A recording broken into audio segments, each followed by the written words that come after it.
The Sony Xperia 1 Mark II comes with a 6.15-inch display that has a 4K resolution. It's the HDR OLED panel. However, the company has included a new feature that will allow for a 90Hz effect on the screen, but it doesn't seem to use an actual 90Hz panel. Sony's latest flagship phone features a 3.5mm headphone jack on the top edge. The design is glass on the front and back, both of which are protected by Corning Gorilla Glass 6 technology, and it will come in either black or purple. It also has a full bezel at the top rather than a notch or console the inside. The Sony Xperia 1 Mark II. There's a Qualcomm Snapdragon 864 chipset, which is one of the very best processors on the market. It offers some strong performance and be able to cope with all the tasks that most over-the-top phones can do. The phone comes with 8GB of RAM to keep it running. The storage-wise, you have got 256GB of space to play with here, and that's expandable with a microSD card. 5G is one of the big talking parts of Xperia 1 Mark.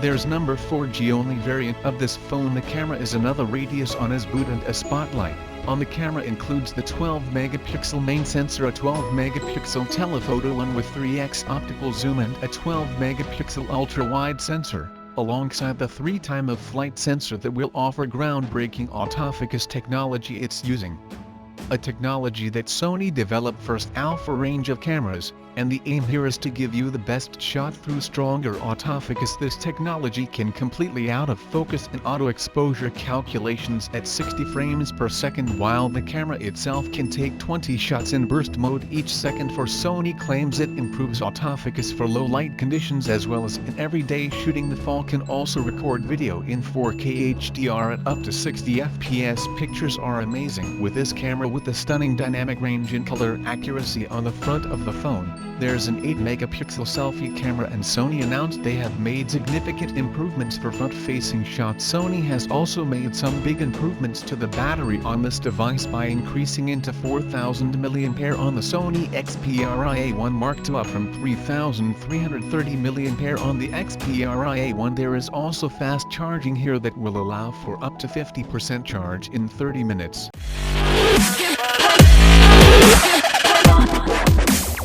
iPhone 11 Pro Max's smartphone was launched in September 2019. The phone comes with a 6.5-inch Super Retina XDR OLED data screen display with 83.7% screen-to-body ratio. It is bought by Apple, a 13 Bionic 7nm processor. It comes with 4GB of RAM. As far as the cameras are concerned, iPhone 11 Pro Max on the rear packs triple camera setup consisting of a 12-megapixel main shooter and a 12-megapixel telephoto lens and a 12-megapixel outer wide lens. There are 2 cameras on the front for selfies. One is a 12-megapixel camera and another time-of-flight 3D camera. This device is based on iOS 13 and packs 512GB of inbuilt storage. It is bought via 3969 mAh battery with 18-watt fast charging support. It was launched in space gray, silver, gold and midnight green colors.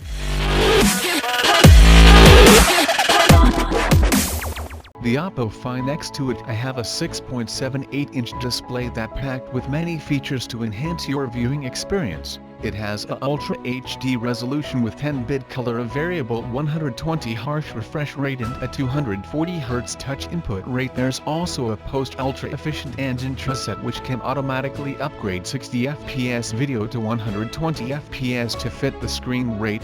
These features combine to deliver a screen that's vibrant and which should display content beautifully. There's no 3.5mm headphone jack here, so fans of wired headphones will be disappointed. The phone is IP68 protected though, so it's safe from dust and water to a high degree. There's plenty of reason to believe the Oppo FFi X2 Pro will be a processing powerhouse. It's got the top and Snapdragon 865 chipset and to have GB of RAM. The Snapdragon chipset in Oppo FFi X2 Pro with super fast 5G connectivity, as it has a 5G modern built-in output. Told us there won't be a 4G only X2 handset. The Oppo FFi X2 Pro has 3 rear cameras, 2 of which have 48 manipulation sensors, the main camera and an ultra-wide snapper, while the third is a 13-megapixel telephotos. Never this has the same lens as the zoom module of the Oppo number 10x zoom, so it supports supports 5x optical 10s hybrid and 60s digital zoom. There are a few interesting features Oppo has included, such as the phone's ability to capture raw images. Raw files capture more brightness and color information than regular chippies, the images giving you more scope to process them in editing software, and an autofocus system based on Sony's alpha cameras. There's also 4K video recording at up to 60 FPS. On the front of the phone there is a 32-megapixel front-facing camera in the cutout segment. Overall, the Fine X2 Pro produces excellent exposure and captures a good amount of detail. Even in overcast weather, colors are accurate and leaned more towards the realistic side rather than being oversaturated. In terms of battery life, you are getting a 4,216 mAh power pack, which would normally be pretty generous for a flagship phone. Although because of the large screen and high-end display tech it may not actually last very long. The Oppo Fine X2 Pro uses opposite 65-watt fast charging, which will apparently get the device from empty to 100% in 35 minutes or less.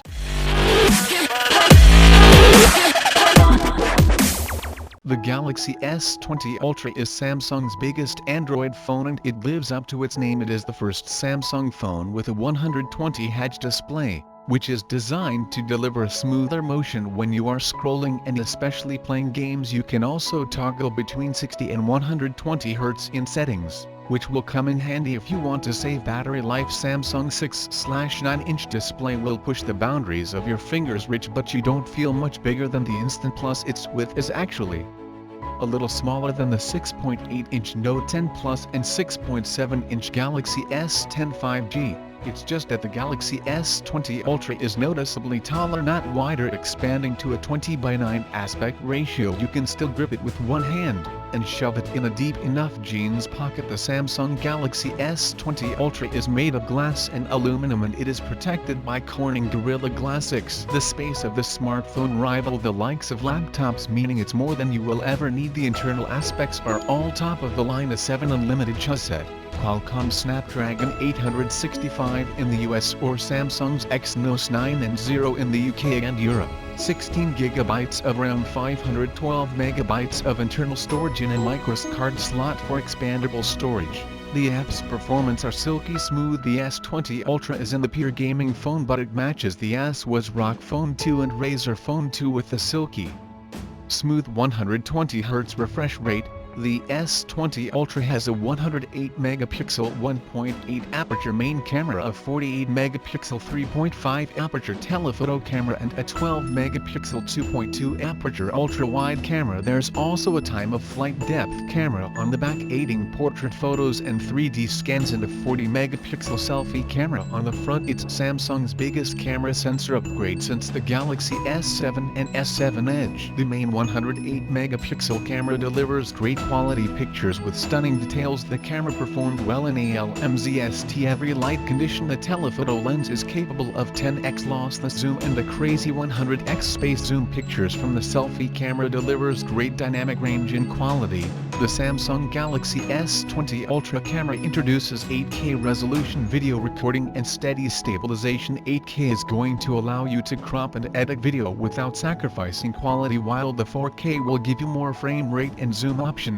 Samsung's super fast charging returns on the S20 Ultra up to 45 watt with an optional charger and 25 watt with the charger included in the box. It also supports 15 watt fast wireless charging. Samsung equipped this phone with a massive 5000 mAh battery, which is the biggest in a Galaxy S series device. The Samsung Galaxy S20 has a lot of potential. Samsung promised something amazing will happen in 2020, and here it is. I am Arjun, this is Digital Outside. I will catch you on the next one.